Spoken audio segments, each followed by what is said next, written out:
Advocate K Srikanth, താങ്കളാണ് ഈ ഒരു വിവരാവകാശ നിയമപ്രകാരം പരാതി നൽകിയത്. പക്ഷേ യാതൊരു മറുപടിയും താങ്കൾക്ക് ലഭ്യമായിട്ടില്ല എന്നാണ് മനസ്സിലാക്കാനും സാധിക്കുന്നത്. ഈ നേരത്തെ ശ്രീ സന്ദീപ് വാര്യരടക്കം ശശികല ടീച്ചറടക്കം സൂചിപ്പിച്ചൊരു കാര്യമുണ്ട്. ഈ സർക്കാരിൻ്റെ ഈ ഒരു ധൂർത്ത്, അതുകൊണ്ട് തന്നെ കണക്കുകൾ ലഭ്യമാകാനും പോകുന്നില്ല.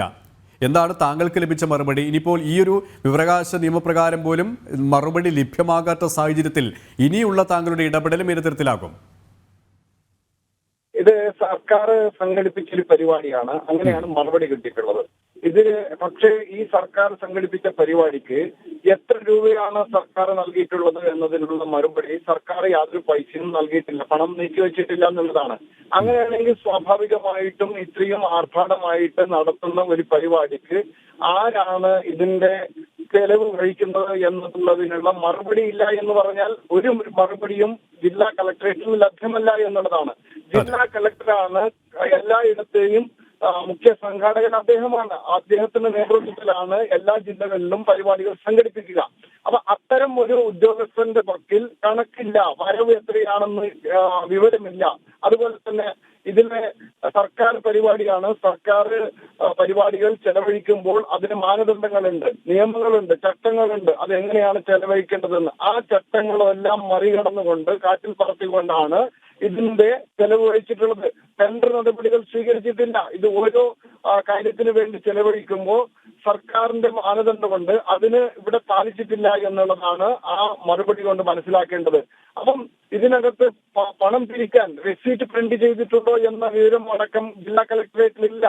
അങ്ങനെ സർക്കാർ പണം തന്നിട്ടില്ല, റെസീറ്റ് പ്രിന്റ് ചെയ്തിട്ടില്ല, അല്ലെങ്കിൽ പ്രിന്റ് ചെയ്തതിന്റെ വിവരങ്ങൾ അവിടെയില്ല. ആരെടുത്തുനിന്നാണ് ഈ പണം സ്വരൂപിച്ചിട്ടുള്ളത് അല്ലെങ്കിൽ സമാഹരിച്ചിട്ടുള്ളത് എന്നതിനെ സംബന്ധിച്ച് യാതൊരു വിവരങ്ങളും പുറത്തുവിടാൻ സർക്കാർ തയ്യാറാകുന്നില്ല. ഈ ചെലവഴിച്ചതിനെ സംബന്ധിച്ച് യാതൊരു കണക്കും പുറത്തുവിടാൻ തയ്യാറാകുന്നില്ല എന്നുള്ളത് ദുരൂഹമാണ്. ഇത് അടിമുടി അഴിമതി യാത്രയാണ്. അഴിമതി, പുതിയ നവകേരളത്തിന്റെ അഴിമതിയുടെ പുതിയ രൂപമാണ് ഈ വിവരാവകാശത്തിലൂടെ പുറത്തു വന്നിരിക്കുന്നത്. വളരെ ഗൗരവത്തിലാണ് ഈ വിഷയത്തെ നാം കാണേണ്ടത്. ഇത് അനുവദിച്ചുകൂടാ. സർക്കാരിന്റെ മാനദണ്ഡങ്ങളെല്ലാം ലംഘിച്ചുകൊണ്ട് ഇത്തരം ധൂർത്തും ഇത്തരം അഴിമതിയും അംഗീകരിച്ചു കൊടുക്കാൻ നാം തയ്യാറാകരുത് എന്നുള്ളതാണ്. മറ്റൊരു വിഷയം, ഇവിടെ പഞ്ചായത്തുകളിൽ നിന്നും മുനിസിപ്പാലിറ്റികളിൽ നിന്നൊക്കെ ആയിട്ട് പണം അനുവദിക്കാൻ വേണ്ടി പറഞ്ഞിട്ടുണ്ട്. സ്വാഭാവികമായിട്ടും ഒരു സംഘാടക സമിതി എന്ന നിലയ്ക്ക് ആ വിവരങ്ങൾ ജില്ലാ കളക്ടറേറ്റിൽ ലഭ്യമാണമായിരുന്നു. ആ വിവരം ലഭ്യമല്ല. സഹകരണ സ്ഥാപനങ്ങളിൽ നിന്ന് പണം ഈടാക്കിയിട്ടുണ്ട്. അവര് പല കാര്യത്തിനു വേണ്ടി ചെലവാക്കാൻ വേണ്ടിയിട്ട് സർക്കാർ ഉത്തരവിറക്കിയിട്ടുണ്ട്. അത് സംബന്ധിച്ചുള്ള കണക്കുമില്ല. മൊത്തത്തിൽ നോക്കിയാൽ ഇതൊരു പൂർണ്ണമായിട്ടുള്ള ഉഡായിപ്പ് പരിപാടിയാണെന്നുള്ളത് നമുക്ക് ബോധ്യപ്പെടുന്നുണ്ട്. അതുകൊണ്ട് ഇതിനെതിരായിട്ട് ശക്തമായിട്ടുള്ള നിയമ നടപടികൾ സ്വീകരിക്കാൻ വേണ്ടിയിട്ടാണ് ആലോചിക്കുന്നത്.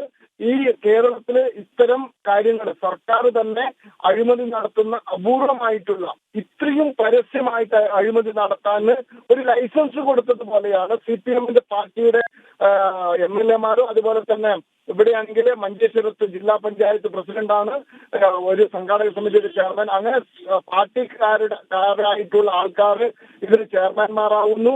അതുപോലെ തന്നെ ഇതിന്റെ കൺവീനർമാരായിട്ട് CPM-നോട് ചേർന്ന് പ്രവർത്തിക്കുന്ന സർവീസ് സംഘടനകളുടെ ജീവനക്കാരാണ് ഇതില് കൺവീനർമാരായിട്ടുള്ളത്. അവർക്ക് യഥേഷ്ടം, അതുപോലെ തന്നെ സബ് കമ്മിറ്റിയൊക്കെ പ്രാദേശിക നേതാക്കന്മാരാണ്, CPM-ന്റെ നേതാക്കന്മാർ, ഇടതുപക്ഷത്തിന്റെ നേതാക്കന്മാരാണ്. അവർക്കൊക്കെ അഴിമതി നടത്താനുള്ള ഒരു ലൈസൻസ് ആണ് നവകേരള യാത്ര എന്നുള്ളതാണ് ഈ മറുപടിയിൽ നിന്ന് വ്യക്തമാകുന്നത്. ശക്തമായിട്ടുള്ള നിയമ നടപടി സ്വീകരിക്കുന്നതിനെ കുറിച്ച് ആലോചിക്കുന്നുണ്ട്. വളരെയധികം നന്ദി അഡ്വക്കേറ്റ് കെ ശ്രീകാന്ത് ഈ ഒരു സമയം ഞങ്ങളോട് സഹകരിച്ചതിന്.